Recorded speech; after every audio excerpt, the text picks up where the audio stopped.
नमस्कार दोस्तों, स्वागत है आपका एक बार फिर से हमारे YouTube चैनल रोजगार अड्डा पॉइंट वन में। जीएस को ध्यान में रखते हुए हम लोगों ने एक नई श्रृंखला की शुरुआत की है, जो कि हमारे देश में जितने भी महापुरुष हुए हैं उनके बारे में एमसीक्यू के माध्यम से आपको मैं पढ़ाऊंगा और इसका एक्सप्लेनेशन इस प्रकार से करूंगा ताकि परीक्षा में पूछे जाने वाले सभी प्रश्न आप लोग कवर कर सके। ठीक है, इसमें मैं भारत के स्वतंत्रता आंदोलन में शामिल स्वतंत्रता सेनानी जो भी हैं और भारतीय समाज सुधार में जो भी लोग सहयोग किए हैं, मतलब सामाजिक आंदोलन के प्रणेता जो रहे हैं, उनके बारे में एक एक करके मैं आपको बताऊंगा। आज मेरा विषय जो है वो नेताजी सुभाष चंद्र बोस जी को मैंने अपने विषय में शामिल किया है। तो आइए आज एमसीक्यू के माध्यम से नेताजी सुभाष चंद्र बोस से संबंधित प्रश्न जितने पूछे गए हैं परीक्षाओं में उनको देखते हैं। आइए देखते हैं। सबसे पहले आप लोग नेताजी सुभाष चंद्र बोस को जानने से पहले आप लोग द्वितीय विश्व युद्ध के बारे में जानिए। इसको द्वितीय विश्व युद्ध के बारे में जानकारी नहीं होगी वो नेताजी सुभाष चंद्र बोस को कभी समझ नहीं पाएगा। ठीक है, तो सुभाष चंद्र बोस के बारे में जानने से पहले हम लोग द्वितीय विश्व युद्ध के बारे में जानते हैं। सेकेंड जो विश्व युद्ध हुआ था, वर्ल्ड वार विश्व युद्ध जो हुआ था,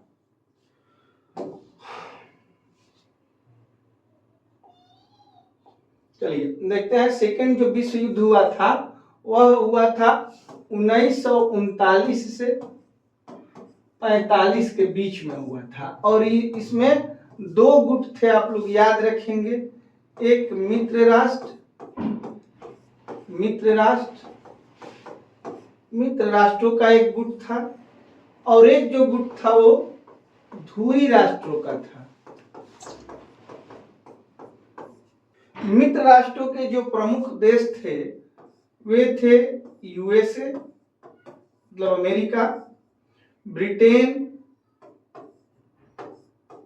ठीक है, और एक आप याद रखेंगे किसको, फ्रांस को, और एक महत्वपूर्ण देश है सोवियत संघ जो कि अब टूट चुका है और इसका सबसे बड़ा देश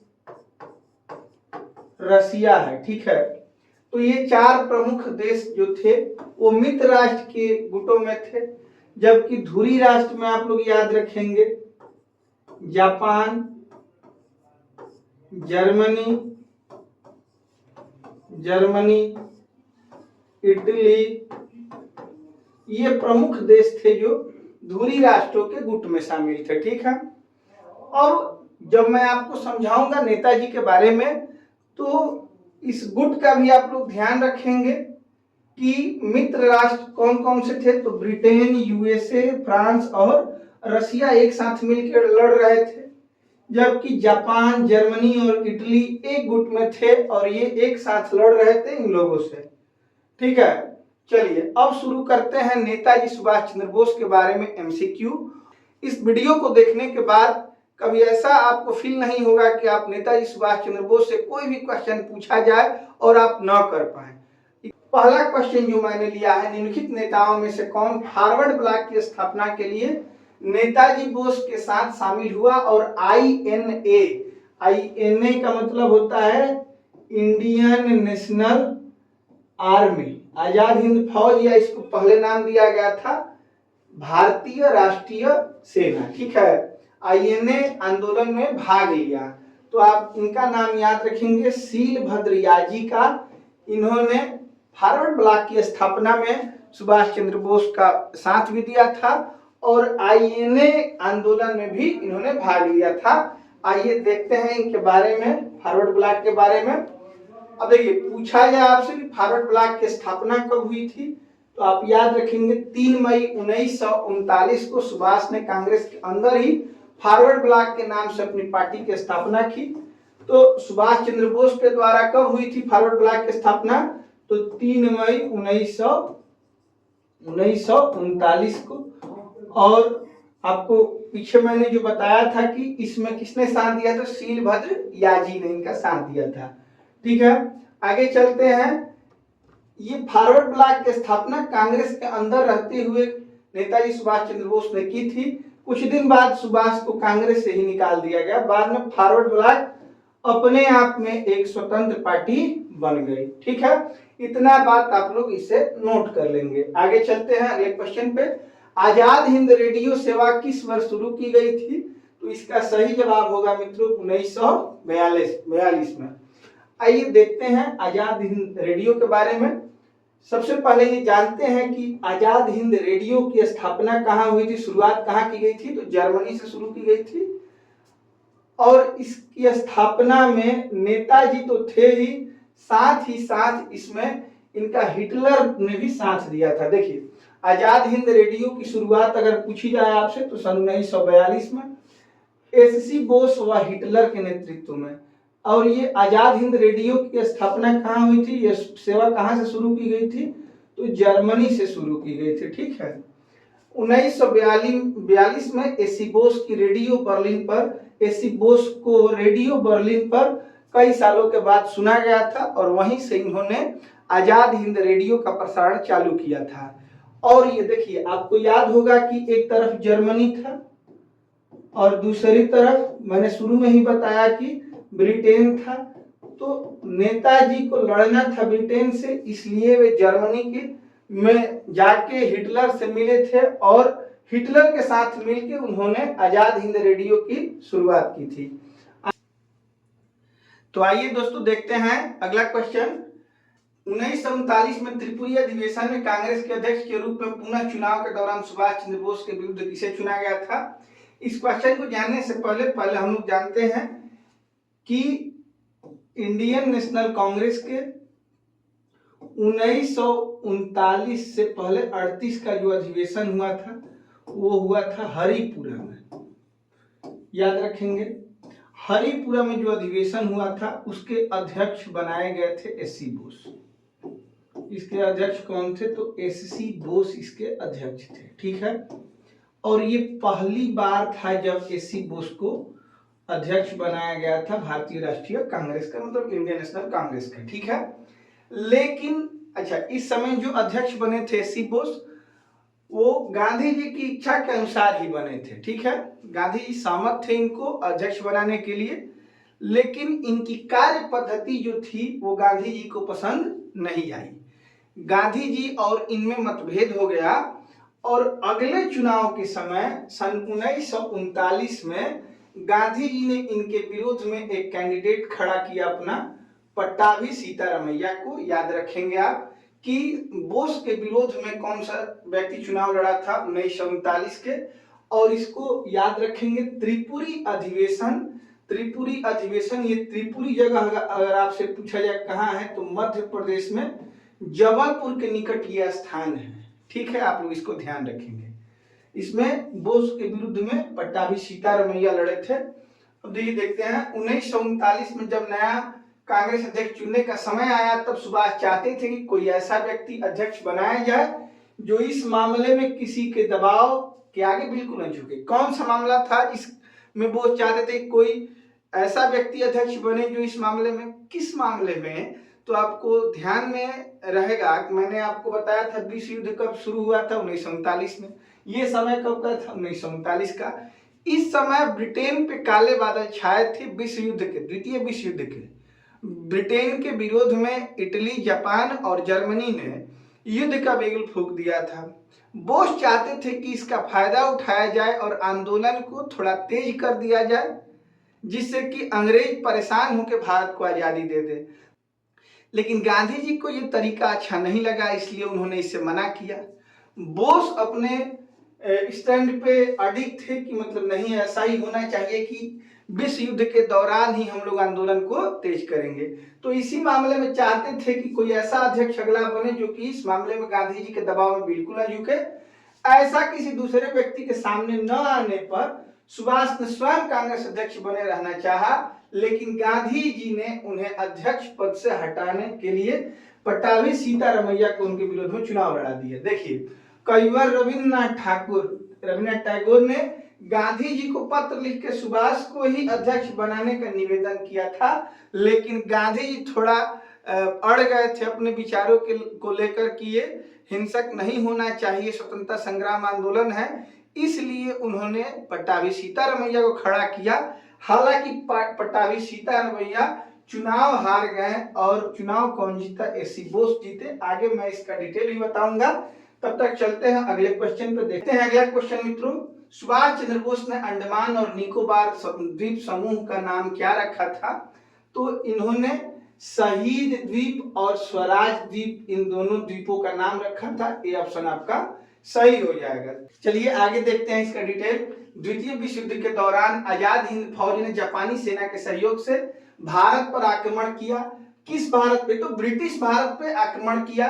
अपनी फौज को प्रेरित करने के लिए नेताजी ने, देखिए ये इंपॉर्टेंट है, दिल्ली चलो का नारा दिया। दोनों फौजों ने अंग्रेजों से अंडमान और निकोबार द्वीप जीत लिए।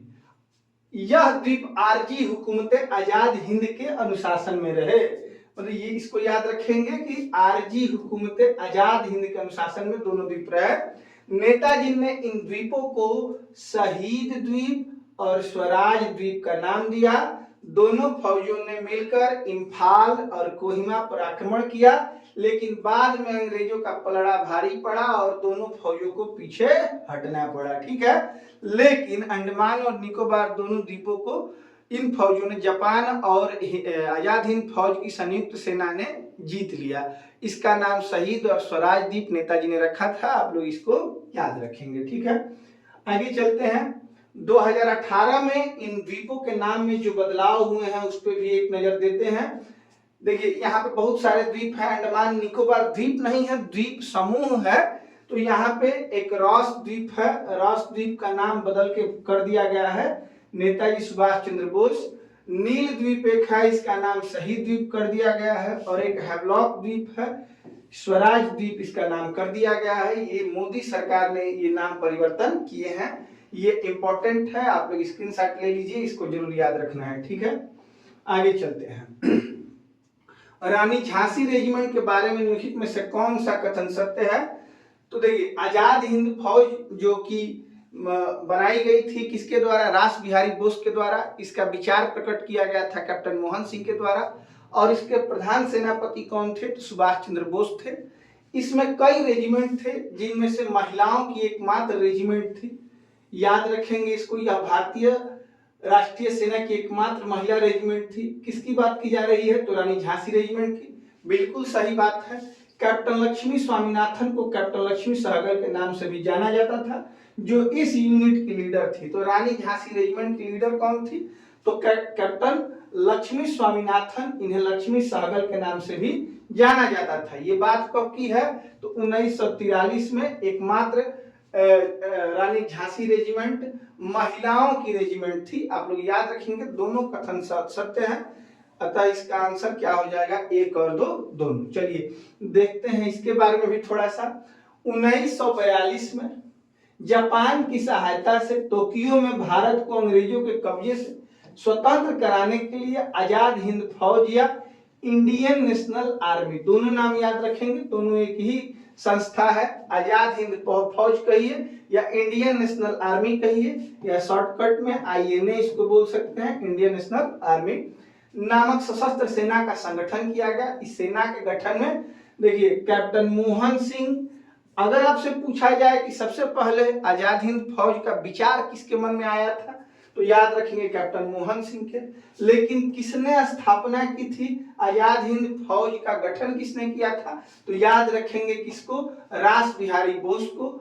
और ये पूछा जाए कि इसके सेनापति कौन थे, तो इस फौज के सेनापति कमांडर थे कौन?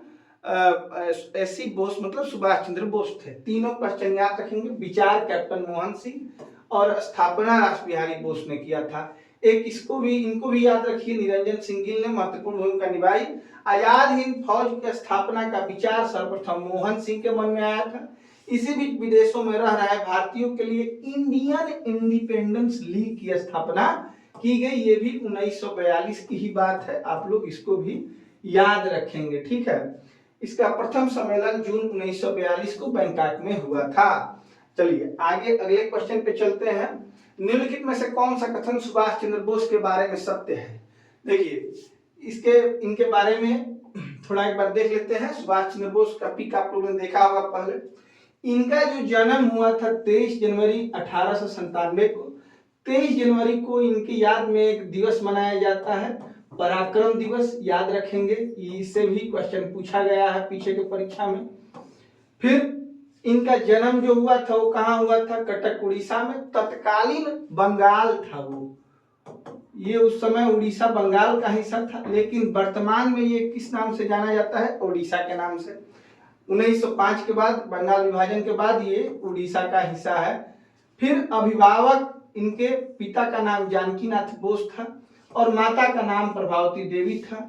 जीवन साथी जो थी एमिली सेंकल थी और ये ऑस्ट्रिया की थी। एमिली सेंकल कहाँ की थी, तो ऑस्ट्रिया की थी। इनकी पत्नी आप याद रखेंगे। इनकी एक बेटी भी थी, है अभी जिंदा है, अनीता बोस फाफ।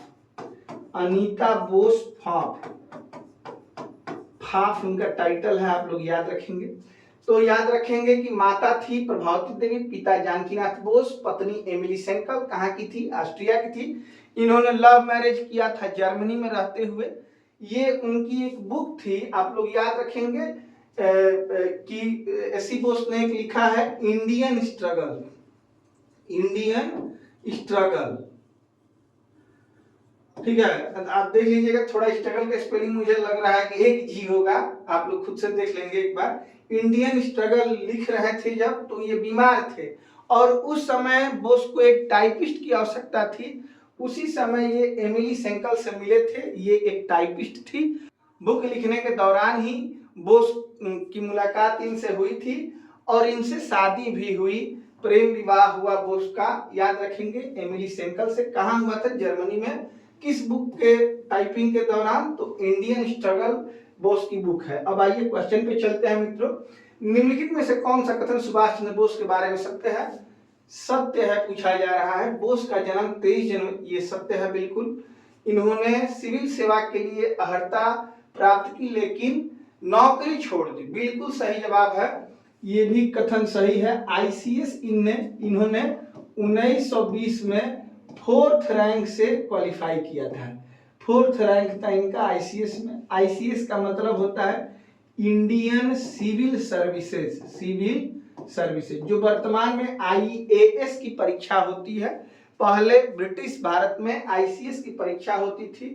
सन 1920 ईस्वी में 4था रैंक लाकर इन्होंने आईसीएस परीक्षा क्वालिफाई किया था, लेकिन 1921 में इन्होंने इससे त्याग पत्र दे दिया कि आईसीएस की नौकरी मुझे नहीं करनी है, क्योंकि ये चाहते थे भारत की सेवा करना, आजाद कराना भारत को, और इस सेवा के माध्यम से, इस नौकरी के माध्यम से इनको अंग्रेजों की सेवा करनी पड़ती। ठीक है, तो इन्होंने उसको, और ये भी याद रखेंगे कि 24 वर्ष के उम्र में इन्होंने आईसीएस की परीक्षा पास की थी। तो दोनों क्वेश्चन, दोनों कथन क्या है, सही है। वह भारतीय राष्ट्रीय कांग्रेस के सदस्य नहीं थे, ये बिल्कुल गलत जवाब है। मैंने आपको पहले ही बताया कि ये भारतीय राष्ट्रीय कांग्रेस के सदस्य बने और इनको कांग्रेस ज्वाइन कराने वाले कौन थे, सीआर दास थे, मतलब चित्तरंजन दास, और यही इनके राजनीतिक गुरु माने जाते हैं। ठीक है, तो इस हिसाब से ये केवल 1 और 2 क्या होगा, सही होगा, पहला ऑप्शन। आगे चलते हैं अगले क्वेश्चन पे। नेताजी सुभाष चंद्र बोस संग्रहालय किस शहर में मौजूद है? तो इसका सही जवाब होगा नई दिल्ली में। 2019 में नेताजी की याद में 122वीं जयंती पर नरेंद्र मोदी ने 2019 में नई दिल्ली में सुभाष चंद्र बोस संग्रहालय का उद्घाटन किया था, ये भी आप लोग याद रखेंगे। ठीक है, तो चलिए आइए देखते हैं अगला क्वेश्चन। फारवर्ड ब्लॉक का गठन कब हुआ था? तो इसका सही जवाब होगा 1939 में।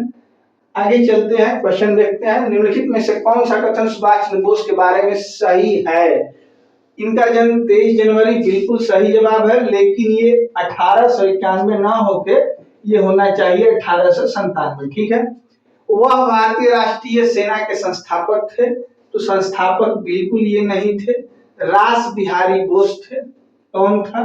तो रास बिहारी बोस। पहले अगर विचार की बात की जाए तो कैप्टन मोहन सिंह ने विचार दिया था, भारतीय राष्ट्रीय आईएनए की बात मैं कर रहा हूं, और इसकी स्थापना किया था रास बिहारी बोस ने। तो दोनों गलत है। इनके पिता जानकीनाथ बोस थे, बिल्कुल सही जवाब है ये। अब इसमें से केवल 3 जो ऑप्शन है यही क्या होगा, सही होगा। माता का नाम आप लोग याद रखेंगे प्रभावती देवी और पिता का नाम जानकीनाथ बोस रहेगा। ठीक है, आगे चलते हैं अगले क्वेश्चन पे। आईएनए के बारे में देखते हैं। आजाद हिंद फौज, इंडियन नेशनल आर्मी, भारतीय राष्ट्रीय सेना।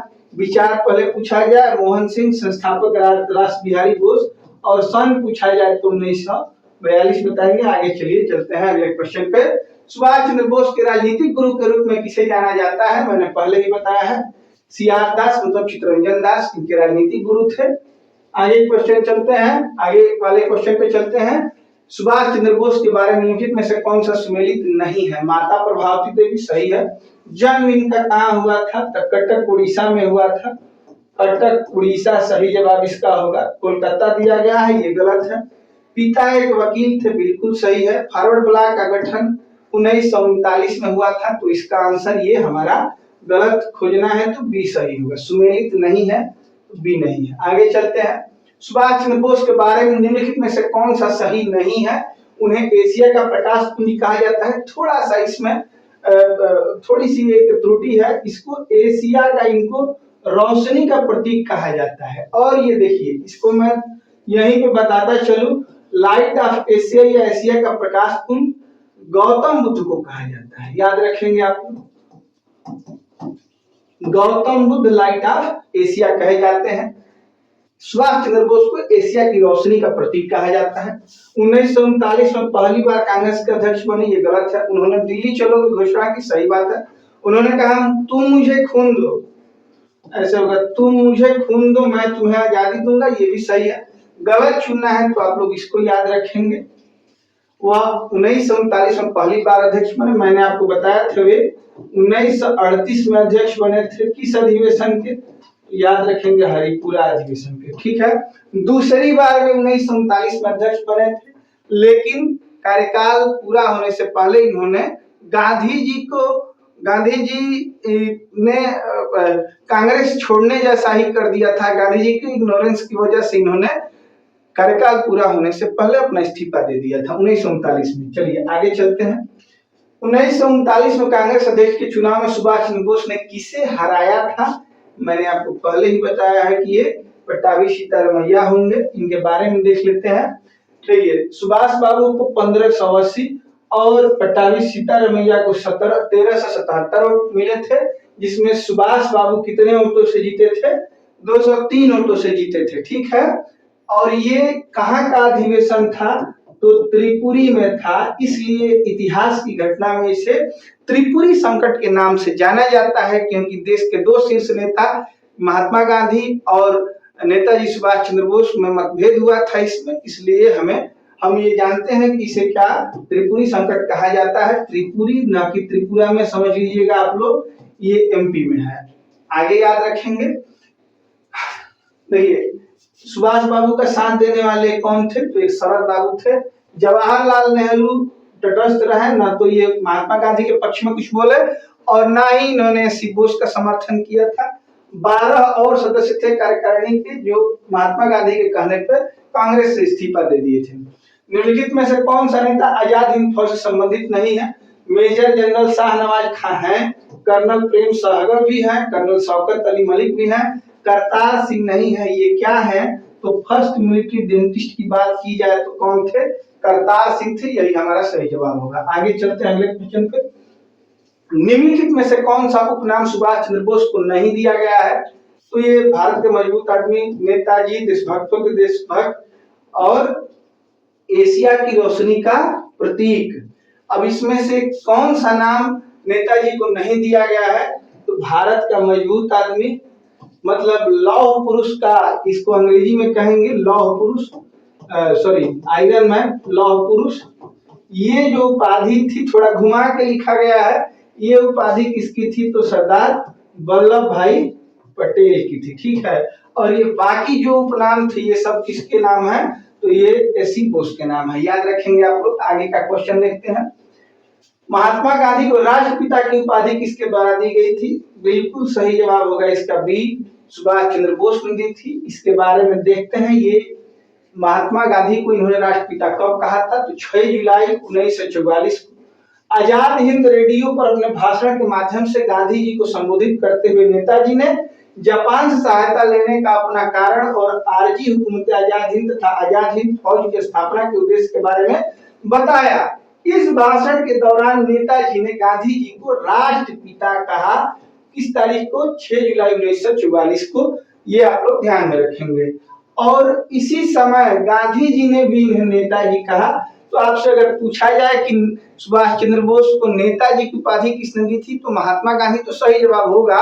लेकिन इससे पहले जर्मनी में इनको सबसे पहले नेताजी कहा जाता था। ठीक है, जर्मनी में इनको क्या कहा जाता था? नेताजी। लेकिन अगर किसी व्यक्तिगत व्यक्ति की बात की जाए किसने दिया था, तो आप याद रखेंगे गांधी जी ने इन्हें नेताजी कहा। देखते हैं, ये एक महत्वपूर्ण घटना है बोस के जीवन की कि अगले ही वर्ष जुलाई में, किस वर्ष के बाद? 1939 में कांग्रेस से निकाले जाने के बाद कलकत्ता स्थित हालवेल स्तंभ, जो भारत की गुलामी का प्रतीक था, सुभाष की यूथ ब्रिगेड ने रातों रात वह स्तंभ मिट्टी में मिला दिया। सुभाष के स्वयंसेवक उसकी नींव की एक एक ईंट उखाड़ ले गए। यह एक प्रतीकात्मक शुरुआत थी। इसके माध्यम से सुभाष ने यह संदेश दिया था कि जैसे उन्होंने हालवेल स्तंभ को धूल में मिला दिया है, उसी तरह वे ब्रिटिश साम्राज्य की भी ईंट से ईंट बजा देंगे। इस हालवेल स्तंभ को गिराने के बाद अंग्रेज अलर्ट मोड में आ गए और उन्होंने इनको गिरफ्तार कर लिया। इसके परिणाम स्वरूप अंग्रेज सरकार ने सुभाष सहित फॉरवर्ड ब्लॉक के सभी मुख्य नेताओं को कैद कर लिया। द्वितीय विश्व युद्ध के दौरान सुभाष जेल में निष्क्रिय रहना नहीं चाहते थे। सरकार को उन्हें रिहा करने पर मजबूर करने के लिए सुभाष ने जेल में आमरण अनशन किया। हालत खराब होते ही सरकार ने उन्हें रिहा कर दिया। मगर अंग्रेज सरकार यह भी नहीं चाहती थी कि सुभाष युद्ध के दौरान मुक्त रहे, इसलिए सरकार ने उनके ही घर पर नजरबंद करके बाहर पुलिस का कड़ा पहरा बिठा दिया। याद रखेंगे कि हालवेल स्तंभ गिराने के बाद सुभाष चंद्र बोस को जेल भेज दिया गया और वहां पे आजादी के लिए उन्होंने आमरण अनशन किया। जेल से आजादी के लिए उन्होंने आमरण अनशन किया कि मरते दम तक भूखा रहूंगा। और जब उनकी हालत बिगड़ने लगी तो अंग्रेजों ने उनको जेल से तो आजाद कर दिया, लेकिन हाउस अरेस्ट कर दिया, मतलब कि घर में ही उनको कैद कर दिया, बाहर पुलिस का पहरा बैठा दिया गया। वहां से निकलने के लिए सुभाष ने एक योजना बनाई। 16 जनवरी 1941 को वे पुलिस को चकमा देते हुए एक पठान मोहम्मद जियाउद्दीन के वेश में अपने घर से निकले। शरद बाबू के बड़े बेटे शिशिर ने उन्हें अपनी गाड़ी में कोलकाता से दूर झारखंड राज्य के धनबाद जिले गोमो तक पहुंचाया। गोमो रेलवे स्टेशन, जो कि वर्तमान में नेताजी सुभाष चंद्र बोस जंक्शन से फ्रंटियर मेल पकड़कर वे पेशावर पहुंचे। ठीक है, पेशावर उस समय भारत का ही हिस्सा हुआ करता था। काबुल में सुभाष 2 महीनों तक, अब देखिए पेशावर से चले गए कहाँ पे? काबुल। अब ये दूसरा देश हो गया जहाँ पे अंग्रेजों की पकड़ नहीं थी। सुभाष 2 महीने तक उत्तम चंद्र मल्होत्रा नामक एक भारतीय व्यापारी के घर में रहे। वहां उन्होंने पहले रूसी दूतावास में प्रवेश पाना चाहा। इसमें नाकामयाब रहने पर उन्होंने जर्मन और इटालियन दूतावास में प्रवेश पाने की कोशिश की। इटालियन दूतावास में उनकी, देखिए इटालियन क्यों जा रहे थे इटली और या जर्मनी? क्योंकि इटली और जर्मनी ब्रिटेन के विरोध में विश्व युद्ध में शामिल थे, इसलिए इटालियन दूतावासों में उनकी सहायता की। नाम याद रखेंगे कि किस नाम से ये इटली में थे? आर्लैंडो मैजेंटा के नाम से इटली में गया। इटली से ये रूस गया, रूस से कहां पहुंचे? जर्मनी पहुंचे। ठीक है, फिर आखिर 29 मई 1942 के दिन सुभाष जर्मनी के सर्वोच्च नेता एडोल्फ हिटलर से मिले, लेकिन हिटलर को भारत के विषय में विशेष रुचि नहीं थी। उन्होंने सुभाष की सहायता के लिए कोई स्पष्ट वचन नहीं दिया। आगे चलते हैं। कई साल पहले हिटलर ने माइन कैंप, उसकी जो आत्म कथा है, इस किताब में उन्होंने भारत और भारतीय लोगों की बुराई की थी। हिटलर ने इस विषय पर सुभाष हिटलर से अपनी नाराजगी व्यक्त किए। हिटलर ने अपने किए पर माफी मांगी और माइन कैंप के अगले संस्करण में वह परिच्छेद निकालने का वचन किया। मतलब कि हिटलर ने अपनी आत्मकथा माइन कैंप में भारत और भारतीयों की बुराई की थी। इस पे भी जाके जर्मनी में उन्होंने इस पे अपनी नाराजगी व्यक्त की कि आपने ये जो लिखा है गलत लिखा है। तो इस पे हिटलर चूंकि उनसे बहुत प्रभावित था, हिटलर ने भारतीयों से माफी मांगी और अपने अगले संस्करण में इसका खंडन करने की बात कही। ठीक है, आगे चलते हैं। अंत में सुभाष को पता लगा कि हिटलर और जर्मनी से उन्हें कुछ और नहीं मिलने वाला है, इसलिए 8 मार्च 1943 को जर्मनी के कील बंदरगाह से वे अपने साथी आबिद हसन सफरानी के साथ एक जर्मन पनडुब्बी में बैठकर पूर्वी एशिया की ओर निकल गए।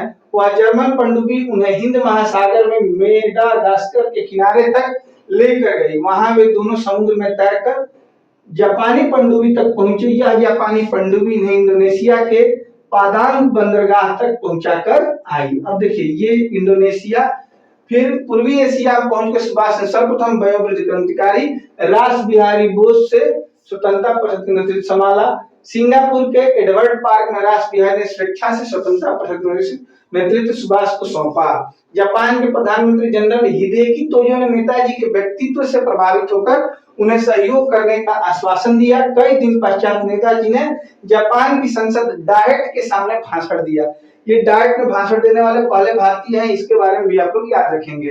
21 अक्टूबर 1943 के दिन नेताजी ने सिंगापुर में आरजी हुकूमत आजाद हिंद मतलब स्वाधीन भारत की अंतरिम सरकार की स्थापना की। ये क्वेश्चन इस बार टीआरई 3 के बीपीएससी टीआरई 3 में पूछा गया था कि आजाद हिंद सरकार की स्थापना नेताजी ने किस देश में की थी। इसका सही जवाब होगा सिंगापुर। आप लोग जरूर नोट कर लीजिएगा कब की थी, तो 21 अक्टूबर 1943 को की थी, आप लोग याद रखेंगे। वे खुद इस सरकार के राष्ट्रपति, प्रधानमंत्री और युद्ध मंत्री बने। इस सरकार को कुल 9 देशों ने मान्यता दी थी।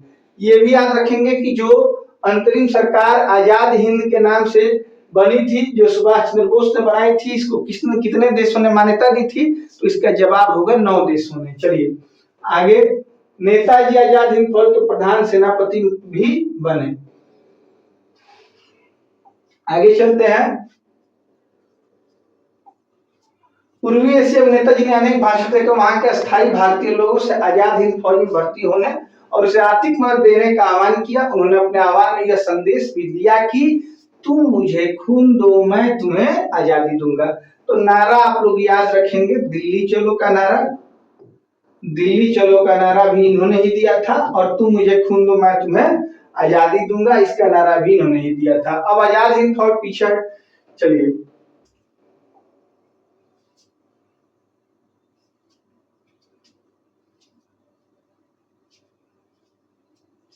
चलिए अंत में क्या हुआ देखते हैं। जापान की हार के बाद आपको पता होगा कि 1945 में अमेरिका ने जापान पे बम गिराया, परमाणु बम गिराया।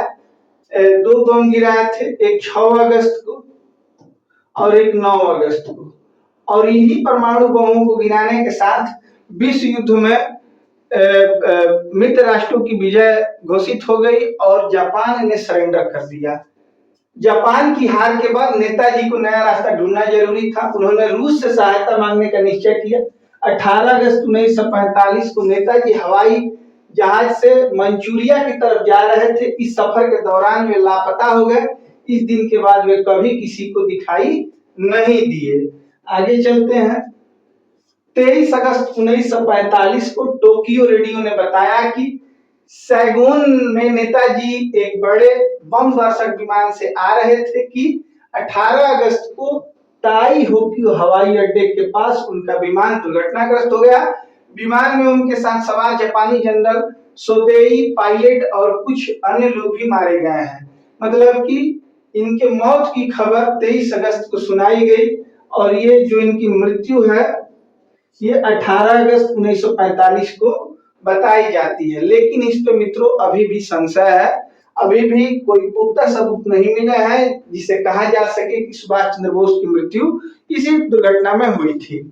देखते हैं, स्वतंत्रता के पश्चात भारत सरकार ने इस घटना की जांच करने के लिए 2 कमेटियां 1956 में और 1977 में 2 बार आयोग नियुक्त किया। दोनों बार यह नतीजा निकला कि नेताजी उस विमान दुर्घटना में शहीद हो गए थे। तो 2 समितियों ने यह बताया कि उसी विमान दुर्घटना में नेताजी की मृत्यु हुई थी। लेकिन आगे देखिए, एक और कमेटी बनी 1999 में मनोज कुमार मुखर्जी के नेतृत्व में तीसरा आयोग बनाया गया 2005 में ताइवान सरकार ने मुखर्जी आयोग को बता दिया कि 1945 में ताइवान की भूमि पर कोई हवाई जहाज दुर्घटनाग्रस्त नहीं हुआ था। 2005 में मुखर्जी आयोग ने भारत सरकार को अपनी रिपोर्ट पेश की, जिसमें उन्होंने कहा कि नेताजी की मृत्यु उस विमान दुर्घटना में होने का कोई सबूत नहीं है, लेकिन भारत सरकार ने मुखर्जी आयोग की रिपोर्ट को अस्वीकार कर दिया। क्योंकि देखिए, जब भाजपा की गवर्नमेंट आती थी तो चाहती थी कि सुभाष चंद्र बोस के विषय में जानकारी जुटाई जाए, लेकिन जब कांग्रेस की, अभी यहीं पर कांग्रेस की सरकार 2005 में बनी और फिर इसने मुखर्जी आयोग की रिपोर्ट को क्या कर दिया, अस्वीकार कर दिया। तो अभी भी सस्पेंस पे बना हुआ है। और आगे देखते हैं, देखिए फैजाबाद में एक बार एक गुमनामी बाबा दिखे थे और छत्तीसगढ़ में भी एक बाबा रहते थे, जो कि बहुत लोग दावा पेश करते थे कि यही सुभाष चंद्र बोस हैं, लेकिन जब उनके बारे में जानकारी जुटाने के लिए मीडिया या कोई अन्य सरकारी संस्था जाती थी तो वो गायब हो जाते थे, मतलब नहीं रहते थे वहां पे जहां पहले रहते थे। तो गुमनामी बाबा और भी कई जगह कई साधु संत देखे गए हैं जिन्हें कई लोगों ने सुभाष चंद्र बोस होने का दावा किया है। हो सकता है कि 1945 में जो उनकी मृत्यु की बात 18 अगस्त को की गई थी वो गलत हो। इस पर अभी सस्पेंस बरकरार है। आप चाहें तो बहुत सारी मूवी डॉक्यूमेंट्री है वो भी देख सकते हैं। इस वीडियो के माध्यम से हमने आपको सुभाष चंद्र बोस के बारे में कुछ जानकारी देने का प्रयास किया है। परीक्षाओं में पूछे गए प्रश्न मैंने आपको बताए हैं, एक्सप्लेनेशन में आपको बेहतर समझ में आया होगा। अगले वीडियो में मिलते हैं एक अगले योद्धा के साथ। और यदि आपको हमारा ये सीरीज पसंद आए, हमारा ये वीडियो पसंद आए, दी गई जानकारी पसंद आए तो वीडियो को लाइक करें, चैनल को सब्सक्राइब करें और दोस्तों में शेयर करें ताकि और लोग भी हमारे साथ जुड़ सके। मिलते हैं आपसे अगले वीडियो में। नमस्कार।